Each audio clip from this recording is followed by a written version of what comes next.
Tollywood star hero power star Pawan Kalyan garu ప్రస్తుతం Andhra Pradesh deputy సీఎంగా వ్యవహరిస్తున్న విషయం మనకందరికీ తెలిసిందే.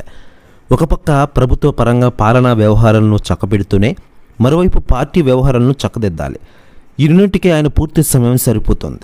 మరోవైపు సినిమాలు చేయాలంటే కత్తి మీద సామే అని చెప్పాలి. ప్రస్తుతం పవన్ కళ్యాణ్ గారి చేతిలో హరిహర వీరమల్లు 2 పార్టీలతో పాటు ఓజీ, ఉస్తాద్ భగత్ సింగ్ సినిమాలు లైన్లో ఉన్నాయి. ఈ సినిమాలు పూర్తి చేయడానికి పవన్ కళ్యాణ్ గారి నెలలో 10 రోజుల పాటు సమయం కేటాయించే అవకాశాలున్నాయి. ఇప్పటికే ఆయా సినిమాలకు సంబంధించిన రెమ్యునరేషన్ తీసుకున్నారు. దీంతో ఆయా సినిమాలను కంప్లీట్ చేయాల్సిన బాధ్యత పవన్ కళ్యాణ్ గారిపై ఉన్నాయి. ఈ 4 సినిమాల తర్వాత పవన్ కళ్యాణ్ గారు కొత్త సినిమాలు ఇవి ఒప్పుకోవడం డౌటే అంటున్నారు. తన పూర్తి సమయాన్ని రాజకీయాలకు కేటాయించనున్నారు పవన్ కళ్యాణ్ గారు. ఈ రకంగా అభిమానులకు పవన్ కళ్యాణ్ గారి నుంచి సినిమాలు ఆశించడం భంగపాటే అవుతోంది. మరి అభిమానుల కోరిక తీర్చడానికి ఏడాదికి 1 చొప్పున సినిమా చేసినా అభిమానులు ఫుల్ హ్యాపీగా ఉంటారన్న విషయం మనకందరికీ తెలిసిందే.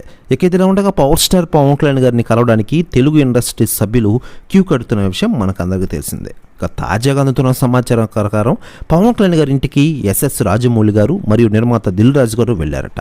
ఇండస్ట్రీలో నెలకొన్న సమస్యల గురించి ఇరువురు స్పందించారంట.